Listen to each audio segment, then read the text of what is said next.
भाई ये जितनी आप देखिए प्रोग्राम को सफल बनाने में मदद करेंगे तो ज्यादा अच्छा रहेगा। व्यवस्था बनाए रखेंगे तो प्रोग्राम ज्यादा सफल होगा। दीपेंद्र भाई यहीं रहेंगे, सबसे मिलके जाएंगे। मेरा हाथ जोड़ के अनुरोध है, भाई साहब आप पीछे जाओ, आपका प्रोग्राम है, आप खराब कर रहे हैं प्रोग्राम को। ओम कुमार जी पीछे आ जाओ, पीछे आ जाओ प्लीज, पीछे आ जाओ। क्योंकि देखिए सम्मान करने वालों के रास्ता छोड़ोगे तभी तो सम्मान हो पाएगा ना।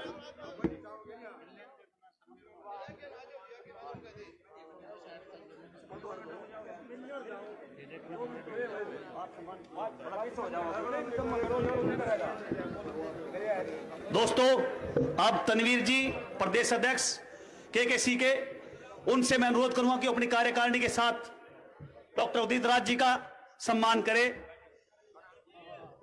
पगड़ी, बुका, शॉल व मोमेंटो भेंट करके भाई जितनी प्रदेश कार्यकारिणी है वो स्टेज पे आ जाए। भाई जितनी कार्यकारिणी है प्रदेश पे आ जाए भाई, और सभी व्यक्ति अपना सम्मान अपने हिसाब से करे भाई। जो प्रदेश कार्यकारिणी है वो आ जाए।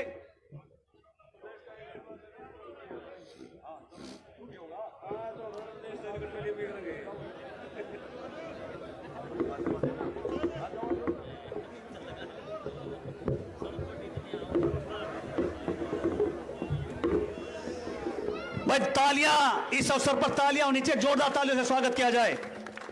तनवीर जी प्रदेश अध्यक्ष असंगठित कामगार एवं कर्मचारी कांग्रेस हरियाणा अपनी पूरी कार्यकारिणी के साथ डॉक्टर उदित राज व आए हुए सभी व्यक्तियों का सम्मान करते हुए पगड़ी, बुका व शाल और मोमेंटो भेंट करके, ये जितने हमारे साथी हैं उनसे एक अनुरोध है कि भाई सम्मान करते जाएं और स्टेज खाली करते जाएं ताकि दूसरे का नंबर आ जाए।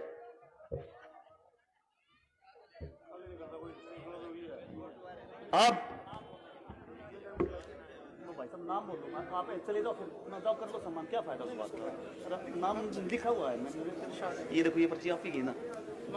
दीपेंद्र जी के बाद वो प्रोफेसर वीरेंद्र जी को बांधकर सम्मानित करेंगे प्रदेश कार्यकारिणी केकेसी और उनकी पूरी टीम। प्रोफेसर वीरेंद्र को पगड़ी, बुका, शॉल से सम्मानित करेगी पूरी प्रदेश कार्यकारिणी केकेसी। और वीरेंद्र सन्नोक धूलीचंद जी तैयार रहे भाई। हाँ, मंडी खेड़ी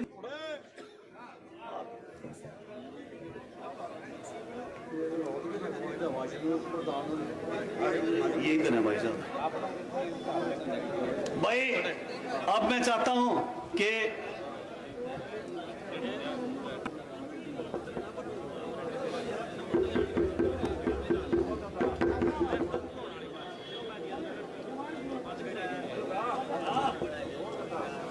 भाई इसके बाद अखिल भारतीय गौशाला पैरावर कमेटी तैयार रहे, अखिल भारतीय गौशाला पैरावर कमेटी तैयार रहे दीपेंद्र हुड्डा जी का सम्मान करने के लिए पगड़ी पहनाकर।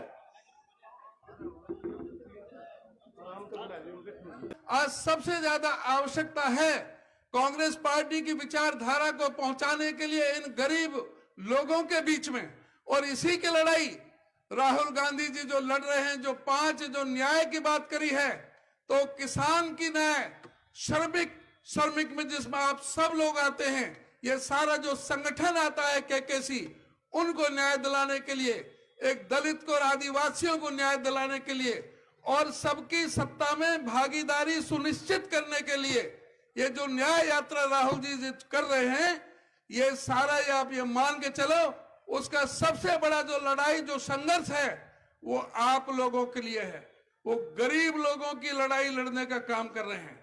उसी प्रकार से हरियाणा प्रदेश में जिस तरह से चौधरी भूपेंद्र सिंह हुड्डा जी ने, जो आपने, हम आपका बहुत एहसानमंद है सारे प्रदेश की जनता, कि जो आपने चौधरी भूपेंद्र सिंह हुड्डा जैसा नेता हरियाणा प्रदेश को दिया, दीपेंद्र हुड्डा जैसा हमारा युवा नेता आपने दिया, जो हर समय जो दुख तकलीफ जो गरीब की किसान की पार्लियामेंट में उठाते हैं, और हुड्डा साहब ने अपने 10 साल के शासन में जो एक नाम कमाया हरियाणा प्रदेश में विकास के पुरुष के रूप में, चाहे वो किसान को समुचित भाव देने की बात हो, चाहे गरीब को 100-100 गज के प्लॉट देने की योजना देने की बात हो, ये पहली बार या तो इंदिरा जी के समय में आज से 40 साल पहले दिए गए थे, 40-45 साल पहले, या हुड्डा जी के समय कांग्रेस के शासन में जब कांग्रेस पार्टी ने आदरणीय चौधरी भूपेंद्र सिंह हुड्डा को मुख्यमंत्री बनाया तो गरीबों को 100-100 गज के प्लॉट देने का काम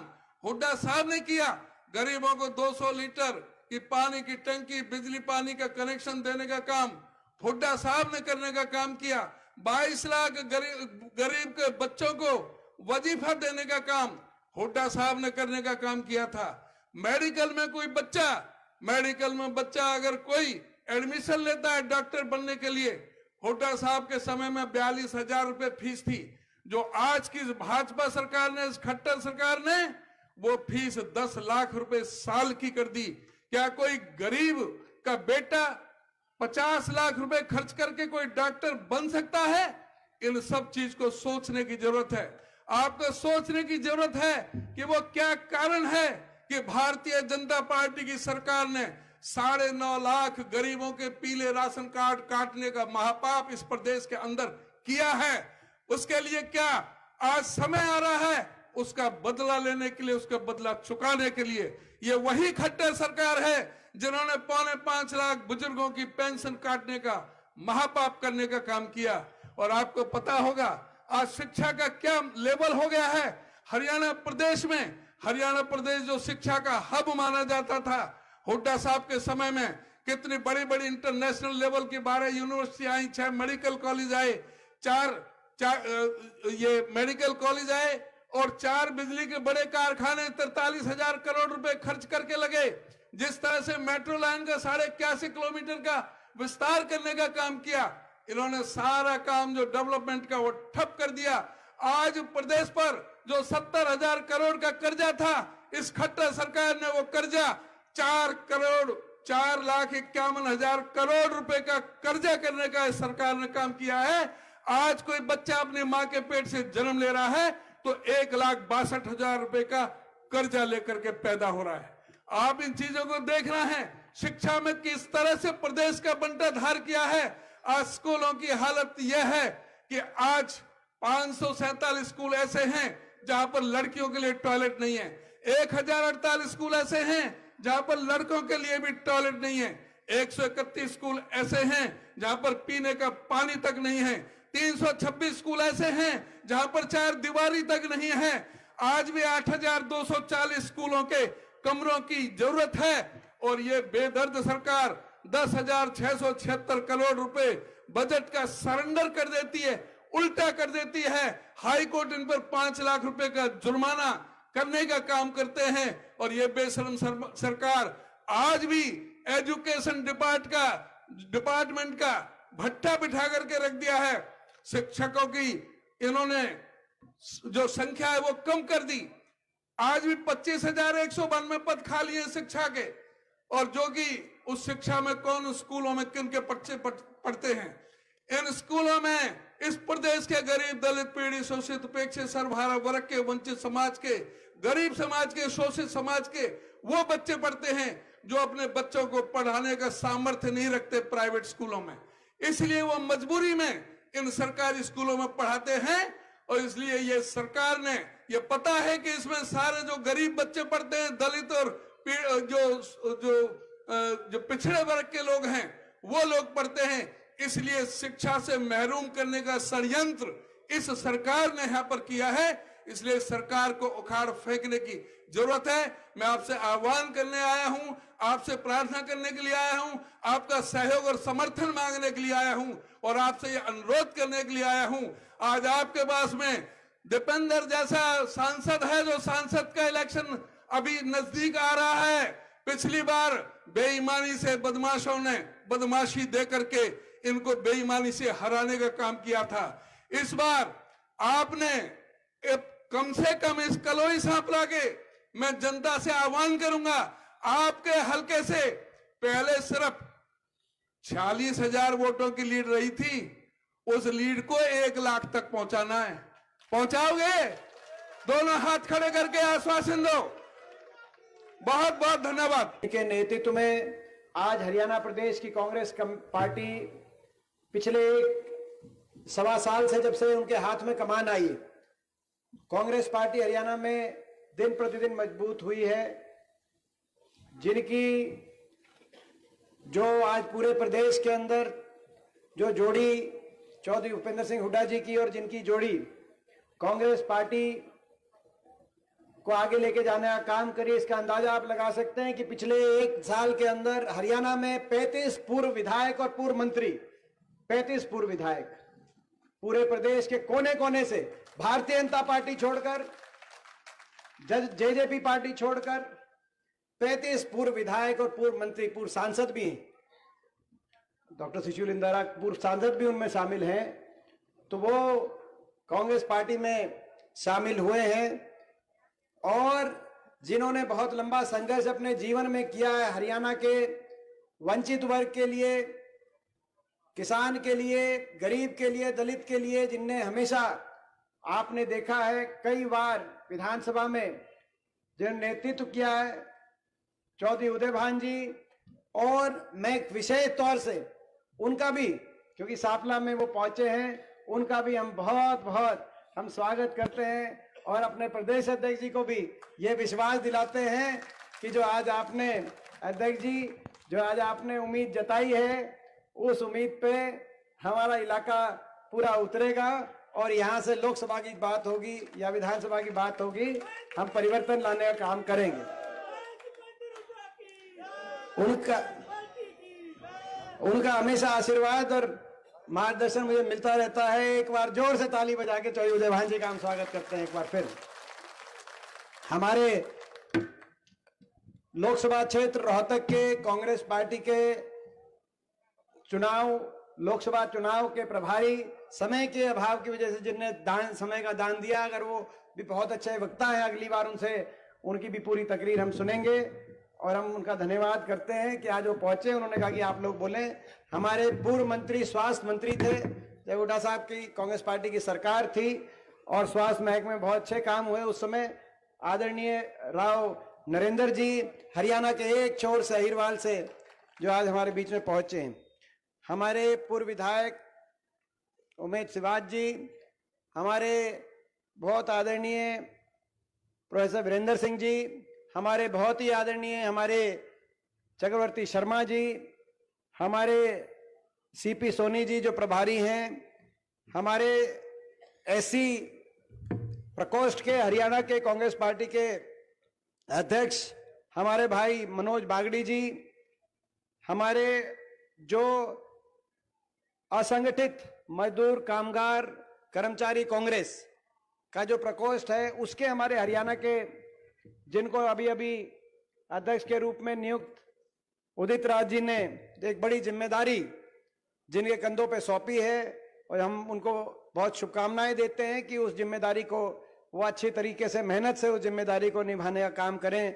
हमारे भाई तनवीर, बहुत से हमारे सापला मंडी के, सापला खेड़ी के, सापला के, नयाबास के सभी बहुत से पिता तुल्य बुजुर्ग यहाँ पे उपस्थित हैं। आसपास के गांव इनके जो है मेरे नौजवान साथी उपस्थित हैं, हमारे पार्षद उपस्थित हैं, भाई मनोज, राजेश, अंकित, परमिंदर हमारे पार्षद, ईश्वर शर्मा जी, औलान, बलबीर जी हमारे पार्षद, शिव कुमार गोल्डी जी, जगबीर खत्री जी हमारे जिला पार्षद इस महिला से हैं, सुरेंद्र पांचाल जी जो हमारे बीसीए समाज के जो है एक बीसीए समाज के संगठन के हमारे जो है अपना उनके उसमें के माध्यम से बीसीए समाज के लिए प्रयासरत हैं, संघर्षरत हैं। हमारे भाई कुलदीप केडी जी, राकेश गर्ग जी, संजय जी, अभिमन्यु जी, आदरणीय हमारे ओम प्रकाश लोहिया जी, अशोक प्रधान जी, विनय गर्ग जी, रामलाल जी हमारे आदरणीय पूर्व चेयरमैन, हमारे नरेंद्र जी आदरणीय पूर्व चेयरमैन, साधुराम जी, प्रमोद हमारे सरपंच, हमारे जो है चुलाना गांव से मनीष हमारे सरपंच, योगेश जी सरपंच, मुकेश सरपंच, अरविंद खोकर जी, अजमेर मलिक जी, आसपास के सभी गांव के बहुत सभी पिता तुल्य बुजुर्ग नौजवान साथी, मातृशक्ति, खास तौर पे मैं धन्यवाद करना चाहूँगा आज के कार्यक्रम के लिए मंडी का, खेड़ी, सापला का, सापला और नयबास के बहुत से यहाँ पे मुझे लोग, यहाँ पे मेन व्यक्ति यहाँ पे सारे मिले मैं आप सबका बहुत बहुत धन्यवाद करता हूं। आज का आपने यहाँ पे कार्यक्रम और जो असंगठित मजदूर कामगार कांग्रेस, क्योंकि इनके पदाधिकारी हरियाणा के अलग अलग जिलों से भी यहाँ पर आए हैं, तो मैं इस कार्यक्रम के लिए आप सबको बहुत बहुत बधाई देता हूँ। बहुत लंबा प्रोग्राम चल गया, बहुत देर से आप लोग बैठे, मैं लंबी बात आपके बीच में नहीं करूंगा। मैं थोड़ी बात आपके, क्योंकि ये पहला तो ये कार्यक्रम जिस प्रकोष्ठ के माध्यम से ये कार्यक्रम आज का आयोजित किया गया है, सही कहा कि जो कामगार कर्मचारी अपने हाथ से अपनी तकदीर लिखने वाले भारतवर्ष के वो नागरिक जिनके परिश्रम से आज भारतवर्ष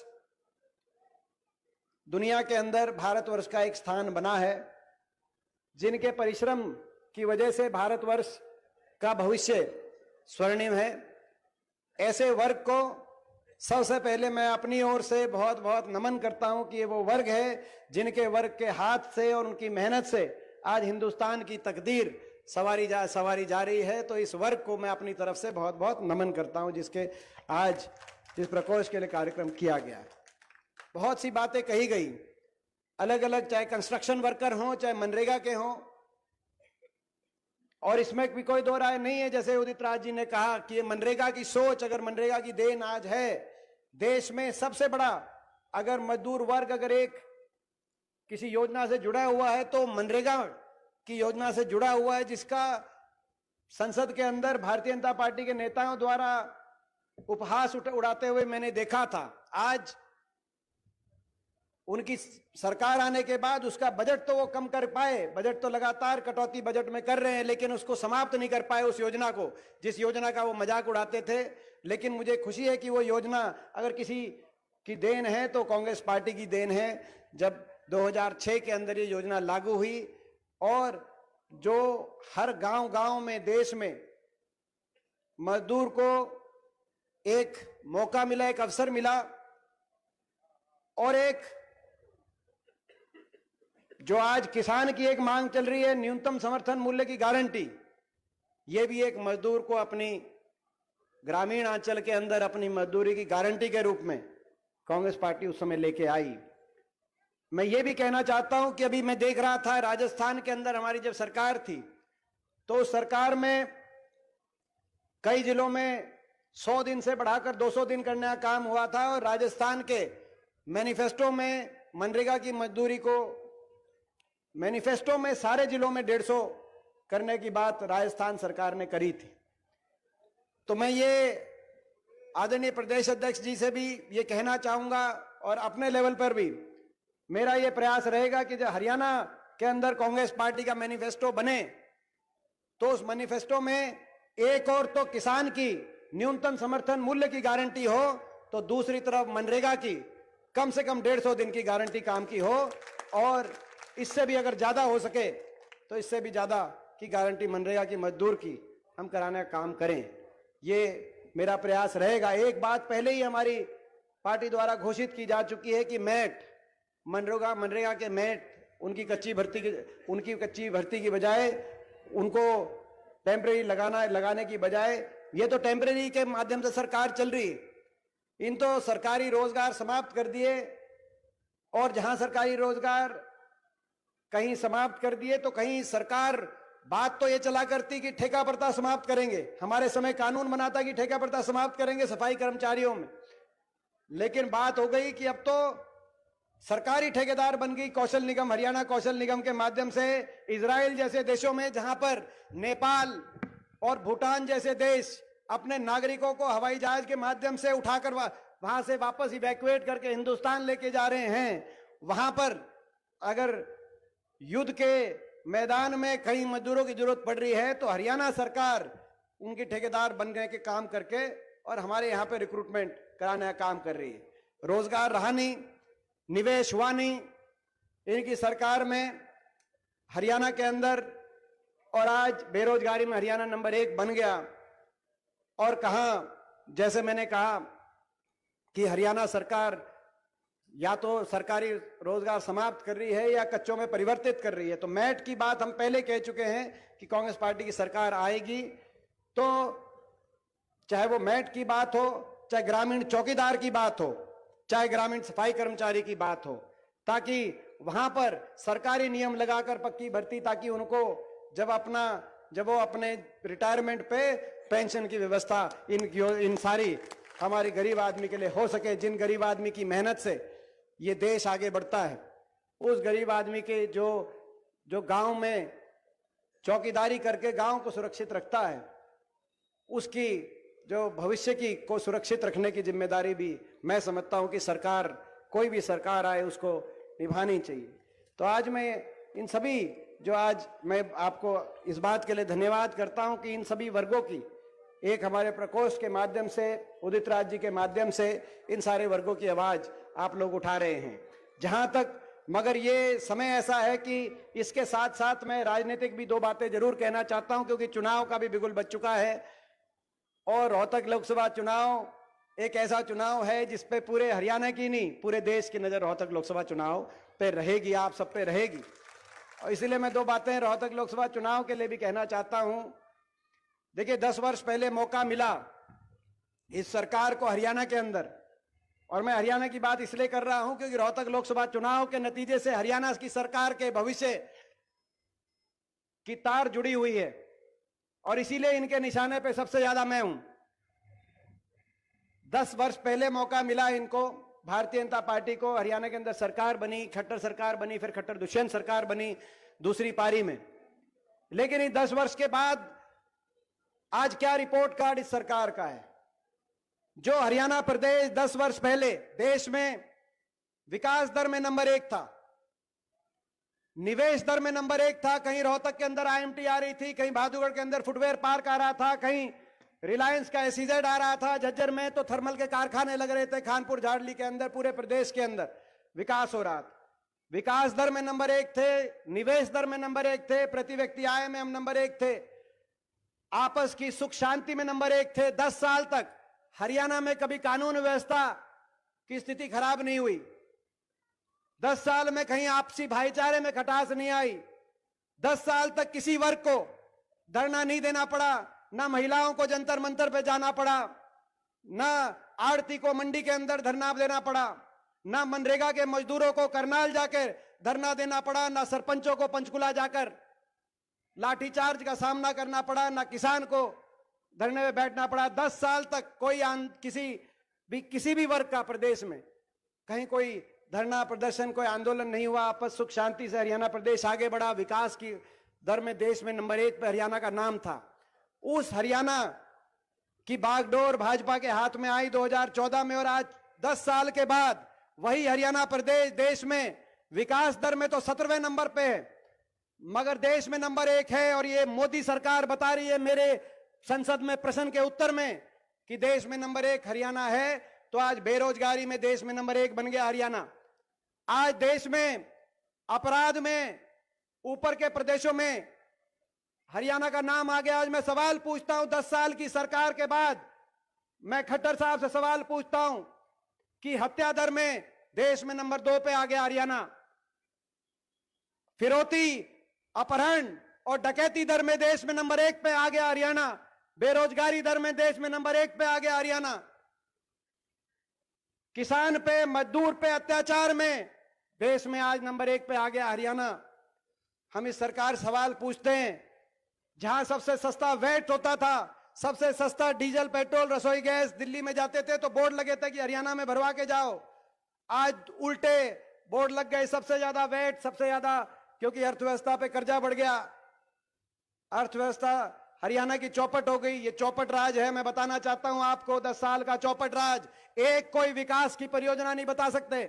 आज महंगाई में भी देश में सबसे आगे पहुंच गया हरियाणा। सबसे महंगा डीजल, पेट्रोल, रसोई गैस का सिलेंडर कहीं है तो आज हरियाणा में। और सबसे ज्यादा देश में भ्रष्टाचार अगर कहीं है, खुली भ्रष्टाचार, तो हरियाणा में, क्योंकि हरियाणा की तो सरकार ही भ्रष्टाचार की नींव पे बनी। आपको याद होगा 2019 में लोग सरकार बदलना चाहते थे, इस भाजपा की सरकार को हरियाणा में 75 पार का नारा दिया था भाजपा ने, और 75 पार की नारे की हवा निकाली लोगों ने, और 40 पे भाजपा की गिनती रुक गई। और उस समय सरकार बनी जेजेपी के दुष्यंत चौटाला के समर्थन से, जिस दुष्यंत चौटाला का नाम था अब की बार करो भाजपा को जमना पार। एक कहता था बीजेपी जाएगी 75 पार, दूसरा कहता था बीजेपी को करो जमुना पार। इलेक्शन का नतीजा आते ही दोनों बन गए पक्के यार और चंडीगढ़ में बना दी भ्रष्ट सरकार। कह दिया कि हम 5100 की बुढ़ापा पेंशन पे समझौता कर रहे हैं। देश में कैसी अनैतिकता का उदाहरण है।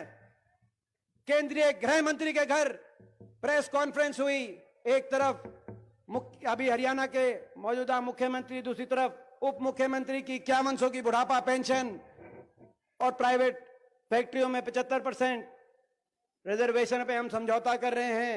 स्थिति ये आ गई 5 साल के बाद। मैं पूछना चाहता हूं, आचार संहिता किसी दिन भी लागू हो सकती है। मैं पूछना चाहता हूं आपको, 5100 की पेंशन तो आने की बात दूर की बात है, इस पे इस सरकार ने कोई अच्छा जवाब भी नहीं दिया। क्यों दे रहे हैं? भूल गए उस वायदे को। 75% रिजर्वेशन फैक्ट्रियों की बात थी।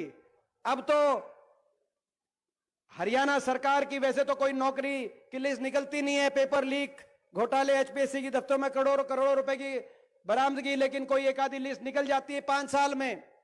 तो जितनी बड़े पद हैं उनमें 75% बाहर के लगने लग रहे हैं। ऐसी स्थिति आ गई। आप तो हरियाणा की बात कर रहे थे, एसडीओ की लिस्ट आई 99 में से 77 बाहर के। एसडीओ इलेक्ट्रिकल की लिस्ट आई 80 में से 78 बाहर के। असिस्टेंट प्रोफेसर टेक्निकल एजुकेशन की इस साल लिस्ट आई 156 में से 103 बाहर के दूसरे प्रदेशों के। हरियाणा के बच्चों का नंबर केवल ग्रुप डी की आखिर में निकाल देते हो। 5 साल में एक बार चुनाव से पहले हरियाणा के बच्चे ग्रुप डी और बाकी पदों पे 5 साल। देश में सबसे ज्यादा बेरोजगारी। ना तो 5100 की पेंशन का समझौता था, ना 75% हरियाणा प्राइवेट में नौकरी का समझौता था। भ्रष्टाचार का समझौता था, भ्रष्टाचार की फाइलों को बंद कराने का समझौता था और खुल के महकमे बांटकर हरियाणा वासियों को लूटने का समझौता था। शराब का महकमा किसके पास गया? एक्साइज का महकमे से कौन लूट रहा है? माइनिंग के महकमे से लूट रहा है? रोहतक में कौन लूट रहा है? गुड़गांव में कौन लूट रहा है? आपस में प्रदेश को लूटने के आधार पर समझौता किया था। और ये मैं कहूं तो हम तो विपक्ष में हैं, हमारी बात पे कम मानना, लेकिन जब इनके खुद के विधायक नारनौल से जेजेपी के विधायक पंडित दादा गौतम ने जब ये समझौता हुआ और सरकार चली तो उन्होंने तभी कह दिया था कि खोपर एकला पूरा जीमने लग रहा है। तो जीमने पे समझौता लोगों को यहां पर। और ऐसी स्थिति जिस प्रदेश में जब हमारी सरकार थी, उससे पहले आपको याद होगा जब हरियाणा के अंदर जब हमारी 2004 से पहले जब लोकदल चौटाला साहब की और भाजपा की सरकार थी, गुंडा राज हरियाणा में था, जंगल राज हरियाणा में था, बड़े बड़े गैंग हरियाणा में थे। हुड्डा साहब के हाथ में हरियाणा कलम आई। कलम आते ही पहला कदम किया सारे गैंगस्टर्स का, सारे चोर डकैत और सारे गुंडों का हरियाणा से पूरी तरीके से और हर तरीके से सफाया करके 10 साल हरियाणा के अंदर शांति का और खुशहाली का राज कायम किया। आज मैं पूछना चाहता हूं, आज ऐसा माहौल हमारे इलाके में क्यों बना है?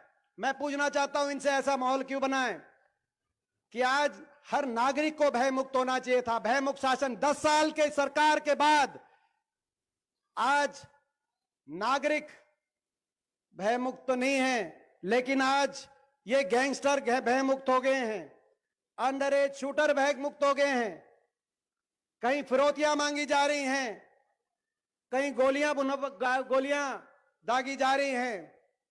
पिछले 1 महीने की एक अखबार उठा के देख लें तो शाम में एक व्यापारी के बच्चे का अपहरण हुआ, तो हमारे गोहाना के अंदर मातुराम हलवाई के आगे फिरौती मांगने का काम हुआ।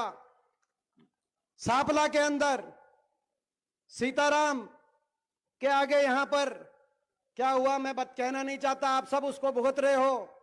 तो खरखौदा के अंदर हत्या का काम हुआ, रोहतक के अंदर फिरौती मांगी गई, हत्या का काम हुआ, गोलियां चली खुलेआम। सीसीटीवी कैमरे पे ऐसी फुटेज शायद बचपन से लेके आज तक हमने ऐसा मंजर नहीं देखा। तो अब बहादुरगढ़ के अंदर पिछले 2-3 दिन 4 दिन पहले क्या मामला हुआ वो आपकी नजर में सामने है। मैं पूछना चाहता हूं सरकार से कि आज इस 10 साल के आपकी सरकार के बाद जो जंगल राज हमारे इलाके में कायम हो गया, एक परियोजना आप बताओ 10 साल के बाद जिसका कोई विकास की परियोजना आप बताओ, गिनवाओ एक परियोजना।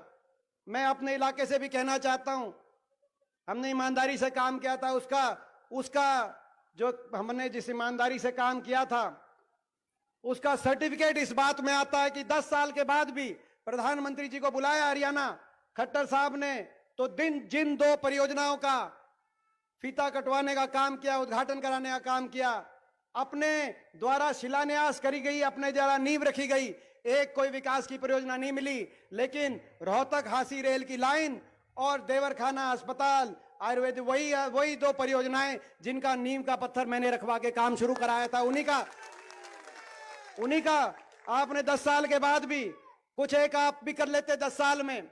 मैं पूछना चाहता हूं इस सरकार से, विकास की रफ्तार को कम होते तो हमने देखा है, लेकिन थमते पहली बार देखा। क्या कारण है? मेट्रो बहादुरगढ़ तक, साखोल गांव तक हम लेके आए थे 2010 में। मैं उदित राज जी को बताना चाहता हूं, ये मेट्रो का फैसला हुआ 2010 में कि ये मेट्रो दिल्ली से बाहर आ पाएगी। भारत सरकार की कैबिनेट ने, यूपीए सरकार ने फैसला किया, उससे पहले केवल दिल्ली में थी। 2010 से 14 तक हमें 4 साल मिले, 4 साल में 81 किलोमीटर मेट्रो और 4 शहरों को, गुड़गांव, फरीदाबाद, बल्लभगढ़ और बहादुरगढ़ को जुड़वाने का काम 4 साल में किया, तो 10 साल हो गए। 10 साल में आप 4 शहरों को ना जुड़वाते तो कम से कम 4 खंबे हरियाणा के मेट्रो के तो आपको आगे लेके जाने चाहिए थे खट्टर साहब, मेरा दिल दुखता है।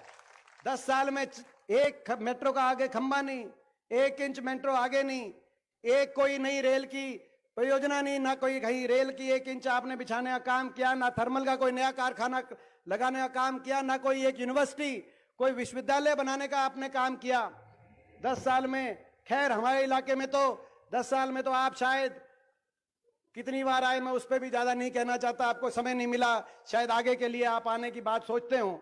लेकिन आज मैं आप सबसे ये कहना चाहता हूं, ये मौका है हरियाणा में परिवर्तन लाने का मौका है। दोबारा से हरियाणा विकास की पटरी पे, खुशहाली की पटरी पे, सुख चैन शांति की पटरी पे हरियाणा दोबारा से आगे चले, ये मौका है।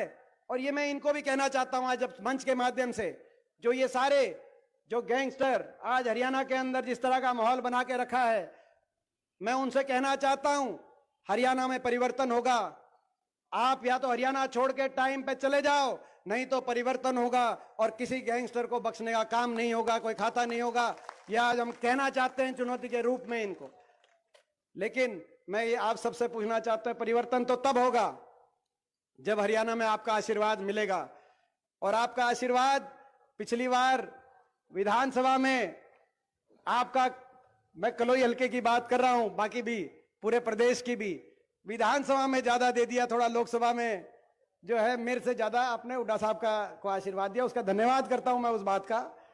लेकिन उतना आशीर्वाद मेरे को दे देते तो लोकसभा में फिर सरकारी बन जाती, उतना ही दे देते तो सरकारी बन जाती, और सरकार बन जाती तो हमारा इलाका भी आगे जाता विकास में, वो विकास का पहिया घूमता, पूरा प्रदेश भी जाता। तो अब मैं पूछना चाहता हूं, इस बार जो है अपना भाई आशीर्वाद में कोई कमी तो नहीं रहेगी, मैं आप सबसे पूछना चाहता हूं।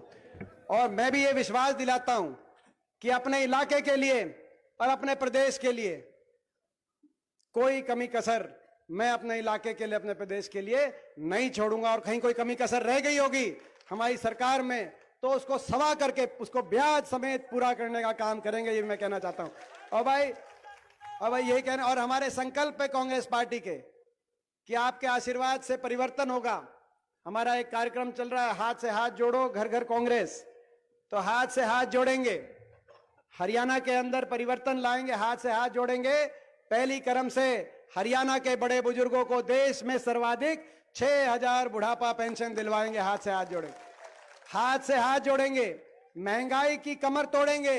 आज देश में सबसे महंगी बिजली, क्योंकि अदानी के साथ खुलेआम समझौता बदल दिया। जिस अदानी समूह के साथ हमारी सरकार के समय समझौता हुआ, वो 30 साल का समझौता था, 20 साल का, उस समझौते के टर्म्स बदल दिए और महंगी कर दी बिजली। पहली बार देश के इतिहास में ऐसा हुआ, देश में सबसे ज्यादा महंगी बिजली। आज कितना कितना बिल आ रहा है बिजली का, आप जानते हो। तो भाई हाथ से हाथ जोड़ेंगे, हरियाणा के हर बिजली उपभोक्ता को 300 यूनिट फ्री बिजली दिलवाने का काम करेंगे। ये हमारा दिन। हाथ से हाथ जोड़ेंगे, हरियाणा कर्मचारी को ओल्ड पेंशन स्कीम से दिलवाने का काम करेंगे। और भाई हाथ से हाथ जोड़ेंगे, जो जिन सरपंचों को लाठीचार्ज का सामना करना पड़ा, तो भाई उन सरपंचों को उनके अधिकार, उनके सरों पे लाठी नहीं, उनके हाथ में कलम दिलवाने का काम करेंगे। हाथ से हाथ जोड़ेंगे, जो हमारे समय हम हाथ से हाथ जोड़ेंगे, जो हमारे समय 100 गज के प्लॉट की योजना थी एससी वर्ग के हमारे भाई के लिए, बीसीए के हमारे परिवार के लिए। 100 गज की प्लॉट की योजना एससी और बीसीए समाज के परिवारों के लिए, और बीपीएल छत्तीस बिरादरी के परिवारों के लिए जो योजना आई थी, जो कि 4 लाख परिवारों को 100 गज के प्लॉट मिले थे हरियाणा के अंदर। लेकिन बहुत से अभी परिवार वंचित रह गए थे, बहुत से गांव में नहीं मिले थे, और कई गांव में जो मिले थे उनमें सभी को नहीं मिल पाए थे। तो इस योजना को मगर आते ही बंद कर दिया बीजेपी सरकार ने, और 10 साल से ना तो कोई प्लॉट मिला।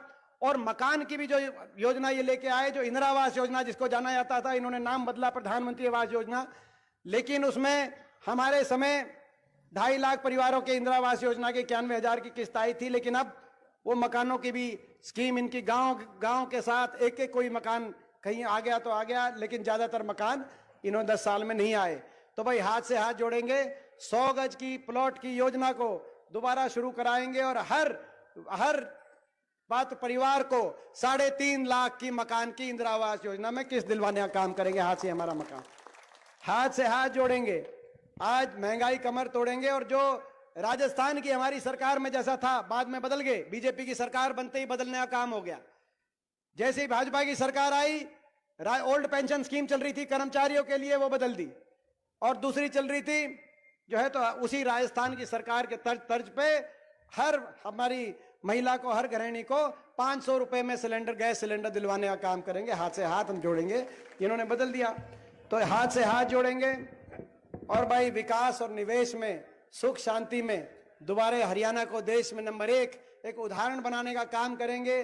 परिवर्तन होगा, देश में नंबर 1 दोबारा से हरियाणा बनेगा, सुख शांति आएगी, विकास का पहिया घूमेगा। महम का जो एयरपोर्ट मैंने मंजूर कराया था, जो छिन गया, उसको दोबारा महम में आएगा। और मेट्रो, फरीदाबाद बल्लभगढ़ की मेट्रो चाहे उदय भान जी के घर पे पलवल तक जाएगी, और भादुगढ़ की मेट्रो वाया सापला रोहतक तक जाएगी। विकास दोबारा आगे बढ़ेगा, ये हमारा संकल्प है। तो भाई ये संकल्प है, इन संकल्पों है जी। और भाई हाथ से हाथ जोड़ेंगे, जो बैकवर्ड समाज का जो क्रीमी लेयर, हमारा जो क्रीमी लेयर 8 लाख केंद्र सरकार का है, लेकिन उन्हें 10 लाख जो है अपना की मांग आज हमारे सारे बैकवर्ड समाज की है। मगर मौजूदा खट्टर सरकार ने तो 6 लाख करने का काम किया, केंद्र सरकार से भी कम, जबकि हमारी प्रति व्यक्ति आय ज्यादा है।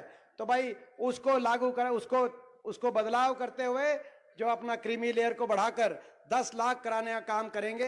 हाथ से हाथ जोड़ेंगे। बीसीए समाज की भी बहुत सी मांगे, आज हमारे सुरेंद्र पांचाल, आज मीटिंग कामगार कर्मचारी कांग्रेस की है, लेकिन ये बीसीए समाज की बहुत सी मांगे आई हैं। लगभग वो ऐसी मांगे हैं, वो जायज मांगे जो बीसीए समाज की आई है। और ये याद होगा जो है कि भाई जो हमारी सरकार थी, तो पहली बार क्लास 1 क्लास 2 में अगर 10% अगर आरक्षण व्यवस्था का अगर काम किया गया था, अगर वो कलम चली थी 10% बीसीए के अधिकारों के हक में, तो हुड्डा साहब की कलम चली थी, कांग्रेस पार्टी की कलम चली थी। तो इनके आगे भी जो है अपना एक जो मांग मोटी आपकी मांग है कि भाई कास्ट सेंसस हो, बीसीए वर्ग की जो मांग है, और उसके आधार पर जो है आपको जितनी भी प्रावधान है उसमें आपको अपना हक मिले। तो वो सारे जो आपके हक है, तो ये तो हम बार बार मैं बोलता रहता हूं, जब बीसीए समाज का कार्यक्रम था मैंने विस्तृत तो भाई कास्ट सेंसस भी होगा, ये सारे आपके अधिकारों को बढ़ाने का काम करेंगे। और राजनीतिक प्रतिनिधित्व भी मैं अपनी तरफ से प्रयासरत हमेशा रहूंगा। तो मैं बहुत लंबा चल गया, मैं तो सोच रहा था छोटा बोलूंगा, लेकिन भाई जो है सापला का प्रोग्राम था, तो मैं इन्हीं शब्दों से एक बार फिर भाई आप सबका बहुत बहुत धन्यवाद करता हूं। और जो है किसान मजदूर व्यापारी कर्मचारी, देखो ये मैं बोलूंगा, किसान मजदूर व्यापारी कर्मचारी एकता, आप कहनी जिंदाबाद। किसान मजदूर व्यापारी कर्मचारी एकता जिंदाबाद, आपस में छत्तीस बिरादरी की एकता जिंदाबाद जिंदाबाद। हाँ? और भाई देखो एक छोटी सी बात देखो, ये बीजेपी के अंडरपास की बात कह रहे हैं, गिजी वाले की। आप अंदाजा लगाओ 10 साल की जब हमारी सरकार थी तो रोहतक में 26 फ्लाईओवर, 14 अंडरपास, हाईवे वाईवे सारे, अब एक अंडरपास के लिए गिजी के लिए 10 साल हो गए। आप देखो तो भाई आपको कहने की भी जरूरत नहीं। मेरे को जब अपनी सरकार थी आपको कहने की जरूरत नहीं पड़ती थी कि भाई सांपला में फ्लाईओवर बने, बहादुरगढ़ में फ्लाईओवर बने, बहादुरगढ़ में अंडरपास बने, बाईपास बने, कुछ कहने की जरूरत नहीं थी आपको। ये तो दर्द है मेरा, आपका, मुझे तो इस बात का दर्द है कि 10 साल तक वो अंडरपास भाई आज तक जो है उसके लिए आपको धरना देना पड़ रहा है। ये तो कहने की भी जरूरत नहीं है।